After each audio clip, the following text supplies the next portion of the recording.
Nós vamos usar esse capítulo na pregação e ele também nos serve nesse momento para nos relembrar da obra de Jesus Cristo como nosso sacerdote e sacrifício perfeito. Hebreus, capítulo 7.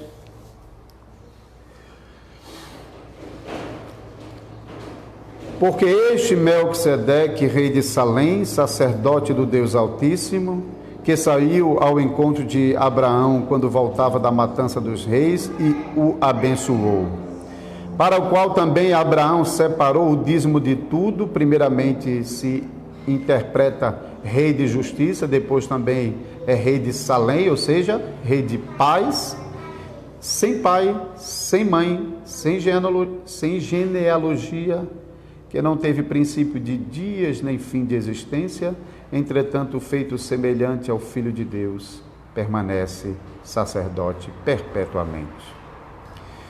Considerai, pois, como era grande esse a quem Abraão, o patriarca, pagou o dízimo tirado dos melhores despojos.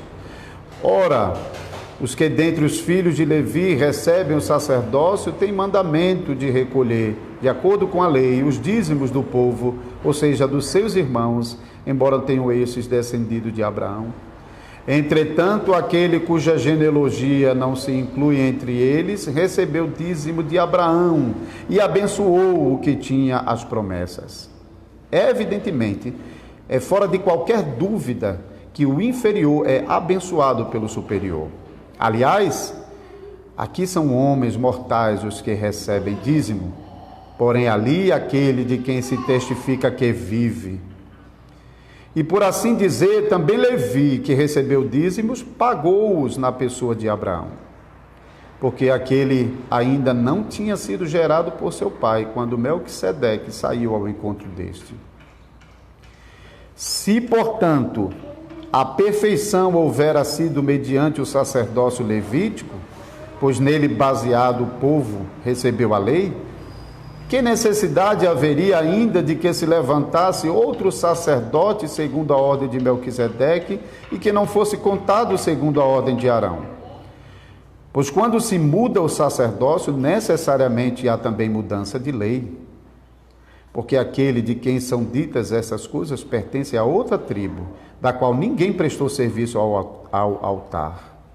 Pois é evidente que nosso Senhor procedeu de Judá, tribo a qual Moisés nunca atribuiu sacerdotes. E isso é ainda muito mais evidente quanto à semelhança de Melquisedeque se levanta outro sacerdote, constituído não conforme a lei de mandamento carnal, mas segundo o poder de vida indissolúvel. Porquanto se testifica, tu és sacerdote para sempre, segundo a ordem de Melquisedeque. Portanto, por um lado, se revoga a anterior ordenança por causa de sua fraqueza e inutilidade, pois a lei nunca aperfeiçoou coisa alguma. E por outro lado, se introduz a esperança superior pela qual nos chegamos a Deus. E visto que não é sem prestar juramento, porque aqueles sem juramento são feitos sacerdotes, mas este com juramento, por aquele que lhe disse, o Senhor jurou e não se arrependerá, tu és sacerdote para sempre. Por isso mesmo, Jesus se tem tornado fiador de superior aliança.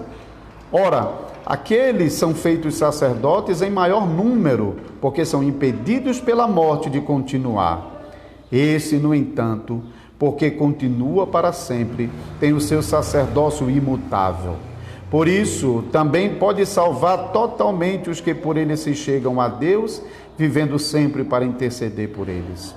Com efeito, nos convinha um sumo sacerdote como este, santo, inculpável, sem mácula, separado dos pecadores e feito mais alto do que os céus, que não tem necessidade, como os sumos sacerdotes, de oferecer todos os dias sacrifícios, primeiro por seus próprios pecados, depois pelos pecados do povo, porque fez isso uma vez por todas, quando a si mesmo se ofereceu, porque a lei constitui sumos sacerdotes a homens sujeitos à fraqueza, mas a palavra do juramento, que foi posterior à lei, constitui o Filho perfeito para sempre.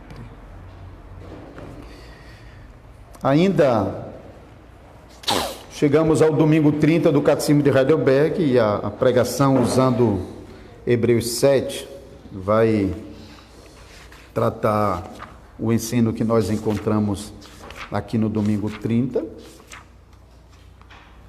especialmente a pergunta e resposta 80.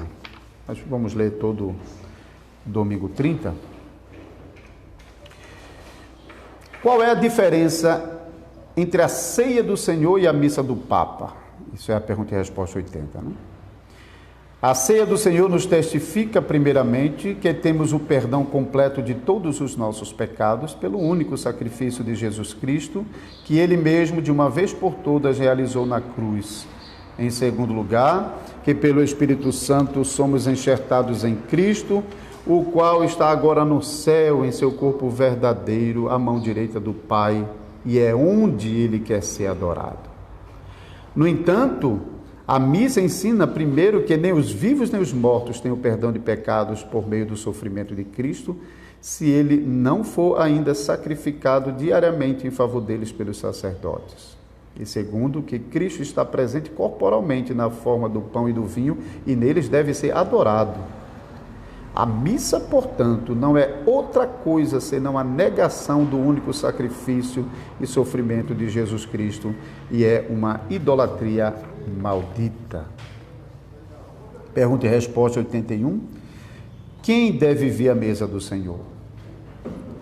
Aqueles que verdadeiramente estão descontentes consigo mesmos por causa dos seus pecados e que mesmo assim confiam que eles lhes foram perdoados e que o mal que ainda resta neles está coberto pelo sofrimento e morte de Cristo, e que também desejam cada vez mais fortalecer a sua fé e corrigir a sua vida. Mas os hipócritas e os que não se arrependem comem e bebem juízo para si mesmos.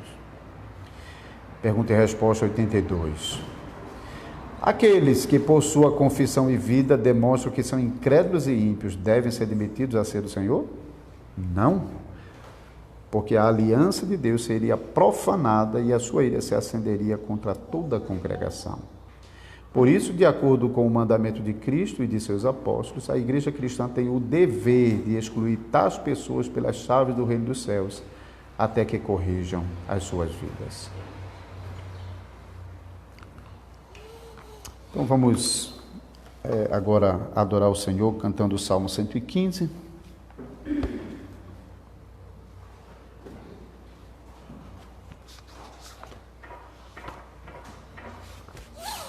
Página 40 do Inário.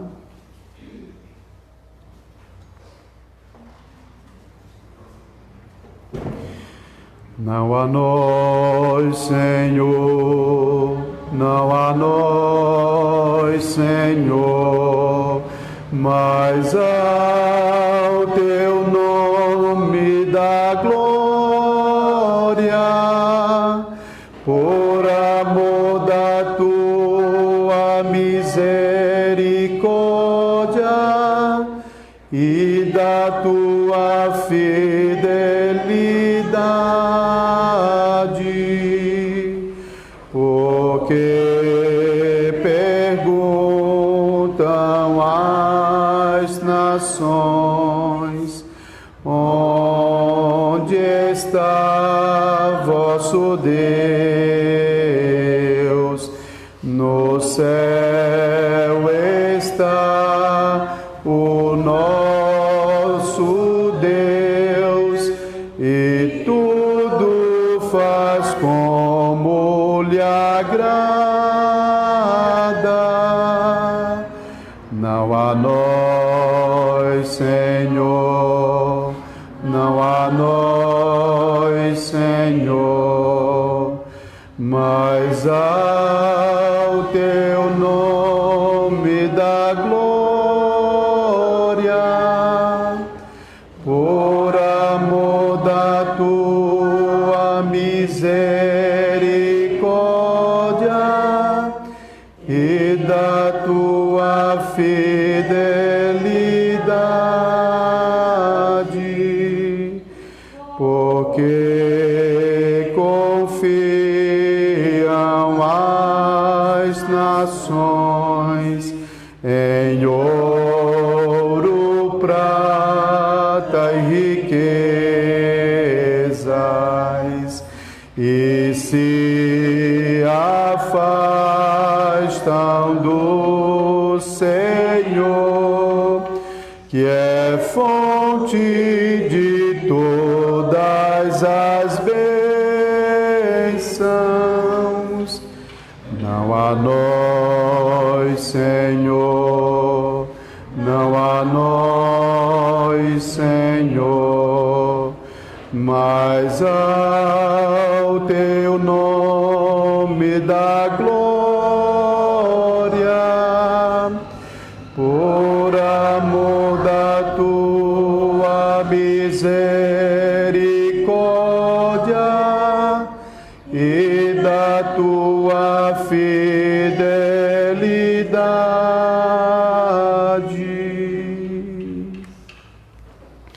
É com base na fidelidade de Deus em Cristo Jesus que nós podemos nos aproximar a Deus, hein? Porque do contrário, quem poderia habitar na casa do Senhor? Quem poderia adentrar os céus? Então a nossa confiança de fato está no Senhor.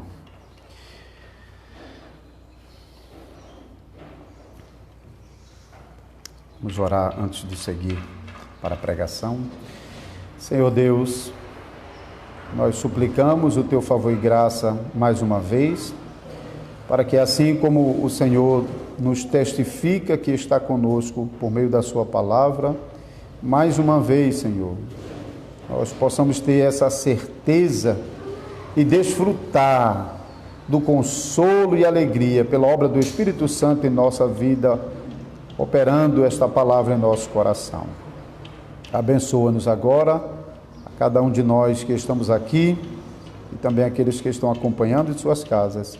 Abençoa o teu servo que vai transmitir a pregação e cada um dos teus filhos e filhas que estão prontos para ouvir a tua palavra com sinceridade e desejo sincero. Em nome de Jesus. Amém.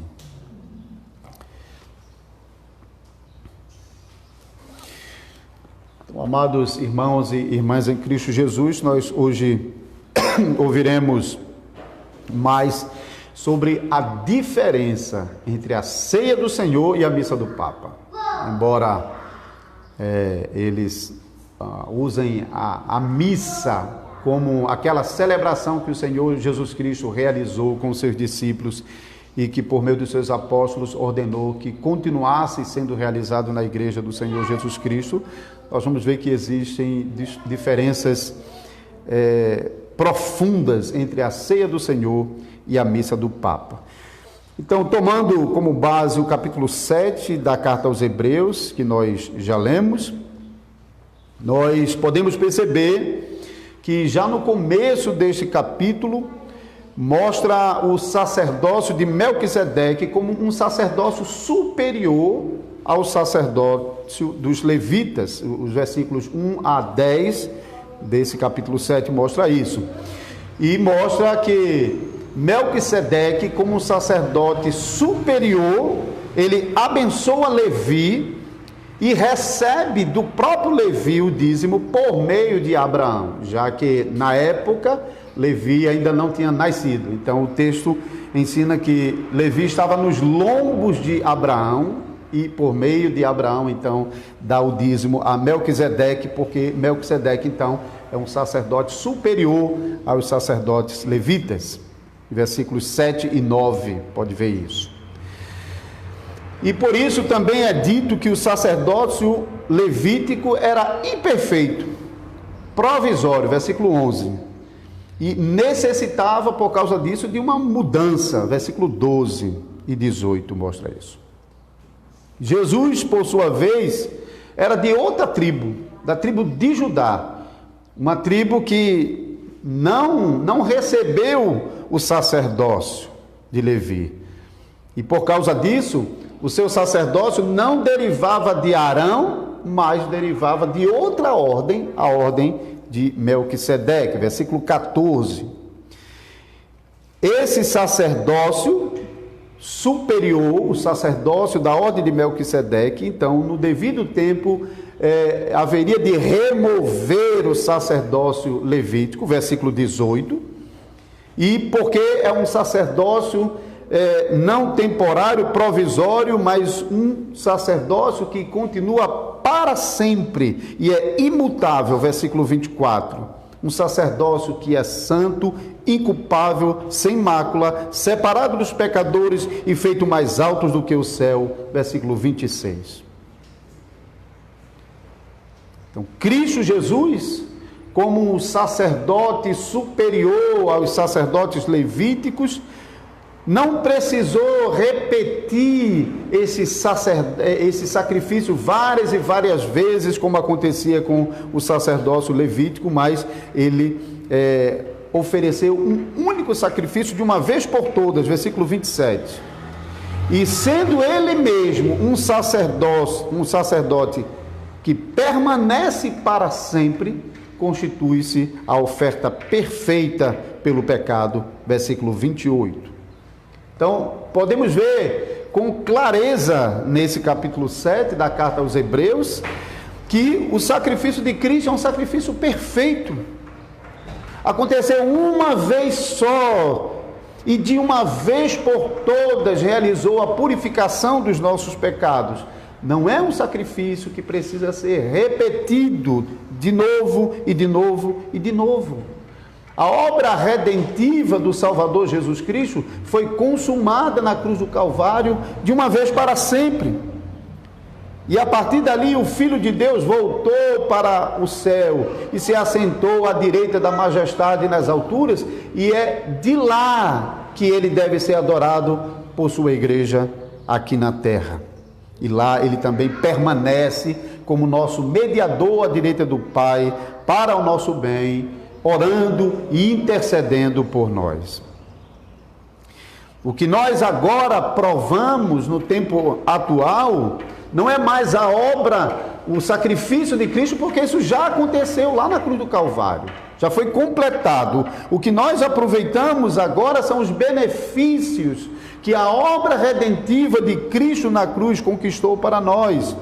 Esses benefícios da obra de Cristo para a salvação e para a preservação dos crentes na fé gerada pelo Espírito Santo é também operado e preservado agora pelo Espírito Santo, que é enviado aos nossos corações. Então, quando nós estamos estudando sobre batismo, quando nós estamos estudando sobre Santa Ceia, tanto o batismo como a Santa Ceia, e particularmente a Santa Ceia que nós estamos tratando agora nessa manhã, batismo e Santa Ceia estão apontando para Cristo, para a obra que Cristo realizou na cruz, como promessa para o perdão dos nossos pecados. Então, Santa Ceia aponta para a obra perfeita que Cristo realizou na cruz. O sacramento da Santa Ceia não realiza, o próprio sacramento não realiza a salvação de pecadores, mas aponta para aquele que realiza a obra de salvação, o Senhor Jesus Cristo. Isso é o que nós cremos e isso é o que nós confessamos. Mas não é assim que a Igreja de Roma ensina e tem ensinado desde muitos séculos. E quando nós estamos olhando aqui essa pergunta e resposta 80 no Catecismo de Heidelberg, é bom para nós conhecermos a história que existe por trás dessa pergunta e resposta 80 do Catecismo, porque ela nos ensina com clareza a diferença entre a ceia do Senhor e a missa do Papa. No século XVI, a Europa estava fervendo com a reforma protestante, em todos os lugares. A Alemanha, por exemplo, estava dividida entre estados católicos romanos e estados luteranos, por meio da Paz de Augsburgo, de 1530, que permitia que a Alemanha convivesse com católicos romanos e luteranos. Então, no estado onde o príncipe fosse luterano, aquele estado seria luterano. E no estado onde o príncipe fosse católico romano, aquele estado seria católico romano. Então, luteranos em um estado católico ou aceitava isso ou ia para outro estado. E católicos romanos em um estado luterano ou aceitava isso ou ia para um estado católico romano. Porém, nesse acordo de paz, chamado a Paz de Augsburgo, não tinha espaço para os reformados calvinistas.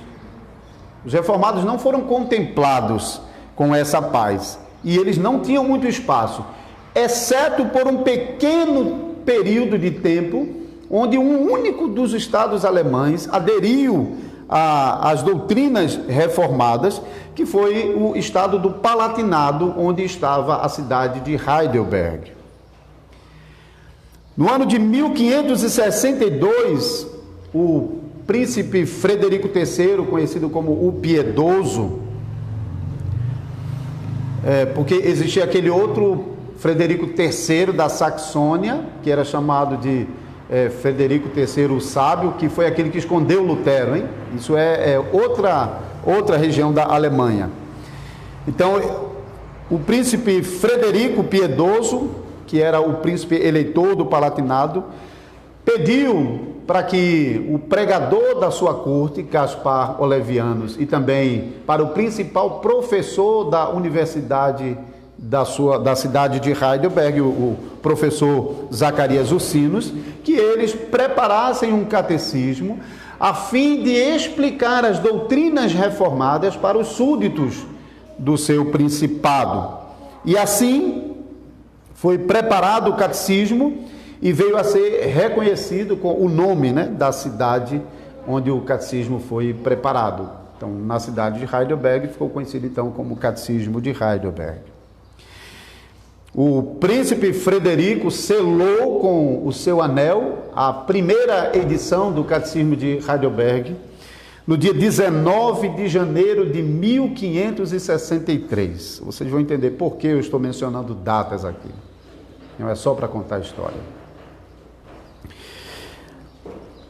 Porém, nessa primeira edição do Catecismo, de 19 de janeiro de 1563, ainda não existia a pergunta e resposta 80, que a gente tem hoje aqui no Catecismo de Heidelberg. Uma versão menor da pergunta e resposta 80 só saiu na segunda edição, que deve ter sido publicado 1 ou 2 meses depois. E a pergunta completa, ampliada, como nós temos hoje aqui na nossa edição, foi publicado no mês de abril, na terceira edição do Catecismo de Heidelberg. E houve ainda uma quarta edição do Catecismo, que entraram notas, versículos bíblicos, no livro de oração que foi publicado no final do ano, no dia 15 de novembro de 1563, e foi, então, passou a fazer parte do livro de oração da Igreja do Palatinado. Agora a pergunta é, por que Frederico acrescentou essa pergunta e resposta 80 no Catecismo de Heidelberg? Durante aquele período em que o catecismo estava sendo preparado, estava acontecendo o Concílio de Trento. Talvez os irmãos já tenham ouvido falar sobre o Concílio de Trento. Ele foi chamado o Concílio da Contra-Reforma. Foi aquele concílio que foi convocado para reagir contra a reforma protestante. Então, nesse concílio, a Igreja de Roma reafirmou suas principais doutrinas, e muitas doutrinas que ainda não eram oficiais, embora circulasse dentro da Igreja de Roma, mas não era doutrina canônica, oficial da Igreja, foi confirmada nesse Concílio de Trento, na Contra-Reforma. Percebam a data. O Concílio de Trento se encerra em 1563, exatamente no ano que o Catecismo de Heidelberg foi preparado. O Concílio de Trento, na verdade, terminou no dia 5 de dezembro de 1563. Mas no final do ano anterior, no final de 1562, o Concílio de Trento já tinha decretado os anátemas. Talvez os irmãos também já ouviram falar sobre os anátemas da Igreja de Roma, que foram proferidos contra os reformados e contra todos aqueles que não diziam amém a tudo que Roma estava ensinando. Então, no final de 62, foi publicado os anátemas.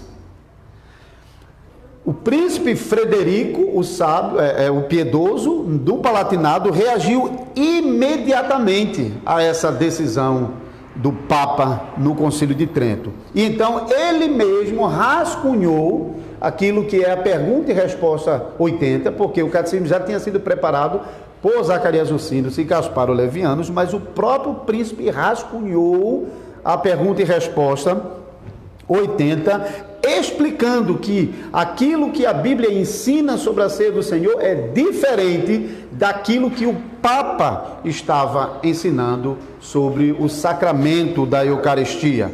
Então, no final das contas, enquanto a Igreja de Roma estava chamando todo mundo aqui, e ainda chama, porque isso nunca foi revogado, eles estão dizendo para cada um de nós aqui, nós somos malditos, porque nós não dizemos amém à doutrina de Roma.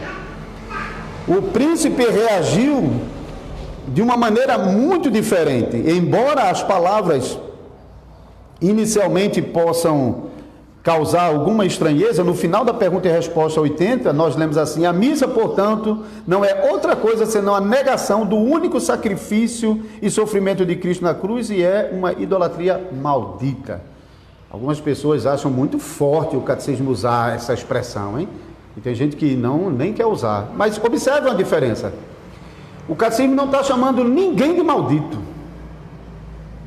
Roma chamou todo mundo de maldito. Quem não crê na doutrina de Roma, seja anátema, seja maldito. Então, todos nós aqui somos malditos para Roma.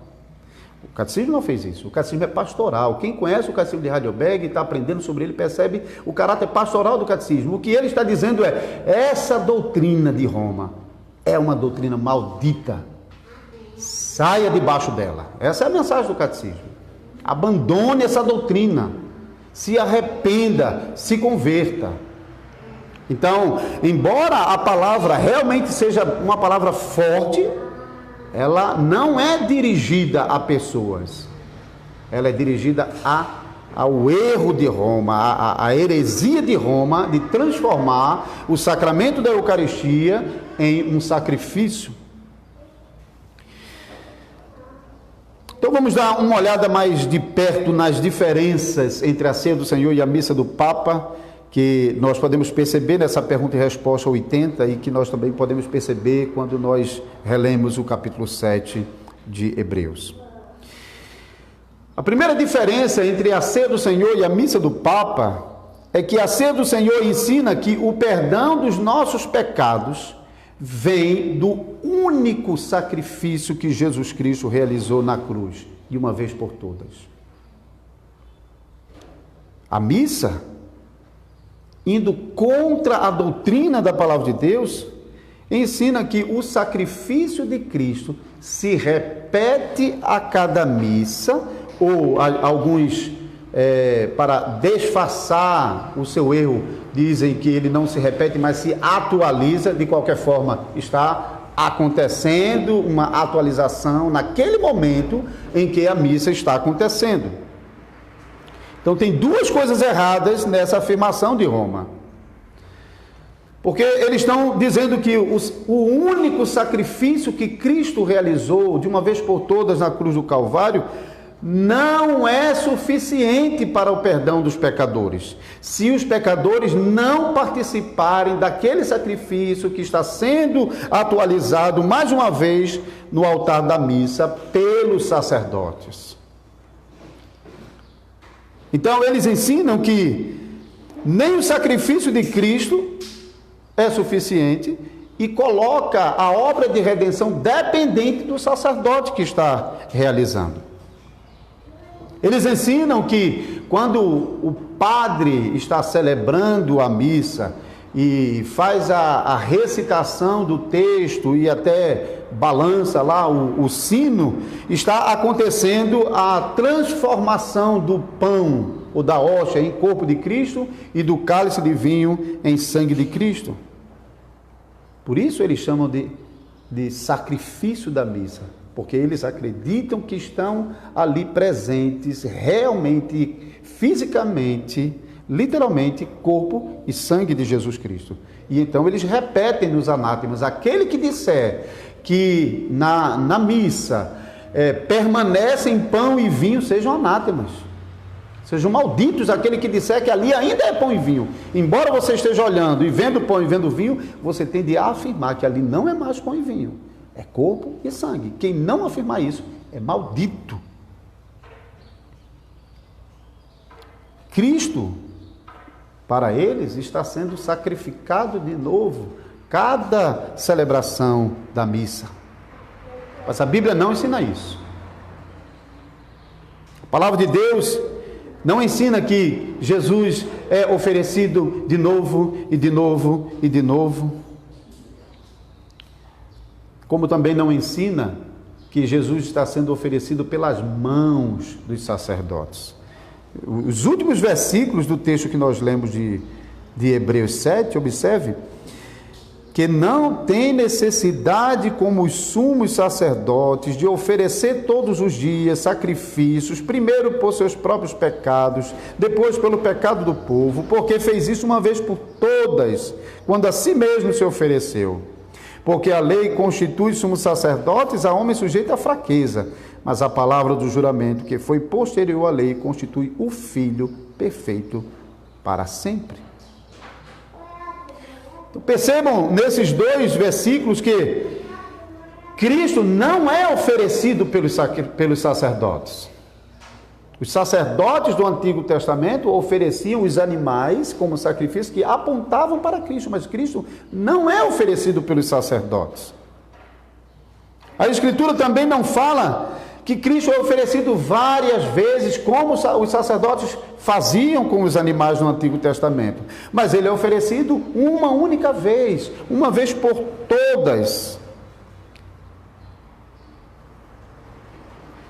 E por causa desse erro católico romano, de ensinar que a missa está acontecendo de novo e que o sacrifício está acontecendo pelas mãos dos sacerdotes, eles acabam colocando a graça da salvação de pecadores na condição dos sacerdotes que estão realizando a missa, a ponto de afirmarem que nem vivos nem mortos têm perdão dos seus pecados, se não forem abençoados com o sacrifício da missa. A segunda diferença entre a ceia do Senhor e a missa do Papa é que a graça e a preservação da nossa salvação, nós cremos, é obra do Espírito Santo. Não é dependente do trabalho dos sacerdotes, mas também não está confinado nos elementos do pão e do vinho. Elementos, pão e vinho, apontam para essa graça, mas não são eles mesmos que realizam, que operam essa graça. Nem os elementos, nem o trabalho dos sacerdotes ou do ministro, no caso da ceia do Senhor, mas nós cremos e confessamos que é obra do Espírito Santo. O ministro está celebrando, o povo está participando do pão e do vinho, mas a graça vem do Espírito Santo e não dos elementos nem do trabalho que o ministro está realizando. Mas Roma não ensina isso. Roma ensina que os pecadores dependem da missa para o perdão dos pecados e para a graça que continua. Ou seja, o Espírito Santo fica dependente da missa, dependente dos sacerdotes, dependente dos elementos para realizar a graça da salvação. Sem os elementos não tem essa graça.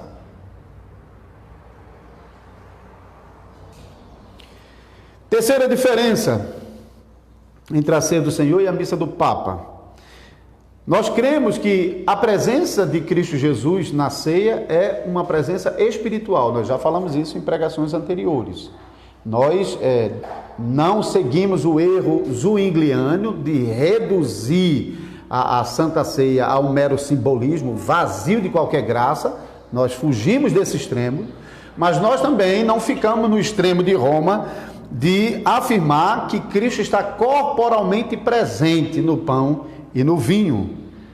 Nós cremos que Cristo está espiritualmente presente. A presença de Cristo no sacramento é pelo Espírito Santo que nos foi enviado. O corpo de Jesus Cristo não está no pão, o seu sangue não está no vinho. Nós cremos e confessamos que Cristo ascendeu à presença dos discípulos, subiu ao céu, se assentou à direita da majestade nas alturas e um dia vai voltar de lá, do mesmo modo como ele subiu. E nós veremos o seu corpo assim como ele foi ressuscitado. Nós não cremos que o corpo de Cristo esteja no pão e que o seu sangue esteja no vinho. Mas isso é exatamente o que Roma tem ensinado. Que Cristo está corporalmente presente na ceia e que por causa disso, quem não comer, quem não participar da hóstia, não tem comunhão com Cristo. E por causa dessa insistência de Roma de afirmar que Cristo está corporalmente presente no pão e no vinho, é que nós testemunhamos dessa aberração que eles chegam a fazer de desfilar no dia de Corpus Christi, com aquele andor e a hóstia, e as pessoas são obrigadas a se encurvarem diante daquela hóstia, adorando um pedaço de pão. Não é sem razão que o Catecismo de Heidelberg está chamando a missa de uma idolatria maldita, porque se não tivesse escrito a gente ainda podia dizer, porque não é outra coisa não, é uma idolatria maldita, porque está chamando o povo a fazer exatamente aquilo que fizeram aos pés do monte, quando Moisés subiu para receber a lei do Senhor e o povo estava adorando a Deus por meio do bezerro de ouro. O bezerro de ouro era uma representação de Deus. Aqui está Israel, o Deus que te tirou da terra do Egito. É o que a igreja de Roma está fazendo. Aqui está, igreja, o corpo de Cristo que foi ofertado e fazendo as pessoas se encurvarem diante do pão, como o povo de Israel adorou o bezerro de ouro no deserto. Nosso Deus, amados irmãos e irmãs, nos chama a adorar o Senhor em espírito e em verdade, em um culto simples, onde a forma deve refletir a verdade de Deus e deve ser adorado não apenas com gestos exteriores, mas com um coração sincero, um coração crente. Devemos fugir da idolatria romanista, mas também devemos evitar o erro de pensar que nós podemos nos aproximar à ceia do Senhor de qualquer maneira, sem fé. Isso também não pode acontecer. Quem se aproxima da Santa Ceia sem fé, pode até comer do pão, pode até beber do vinho, mas não tem comunhão no corpo, não tem comunhão no sangue, porque Cristo não está corporalmente presente no pão e no vinho, mas ele está espiritualmente para aqueles que comem do pão e bebem do vinho com fé. E pior, quem come e bebe sem fé, come e bebe para a sua própria condenação. Por isso nós somos chamados a nos examinarmos antes de participar da ceia do Senhor. Devemos nos aproximar da ceia do Senhor com fé, reconhecendo, confessando e abandonando os nossos pecados.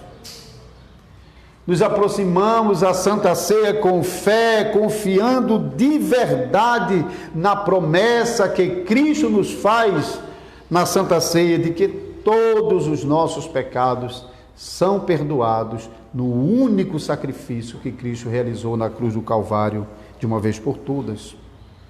Nosso Salvador Jesus Cristo nos promete a remissão dos pecados por meio do seu sangue e espírito, que são apontados na Santa Ceia pelo pão e pelo vinho. Portanto, amados irmãos e irmãs, sejam verdadeiros na ceia do Senhor. Sejam verdadeiros na fé que vocês confessam e vivam essa fé verdadeiramente, provando da graça de Cristo Jesus na conversão que o Espírito Santo realizou na vida de vocês e na fé que o mesmo Espírito preserva na vida de vocês. Amém.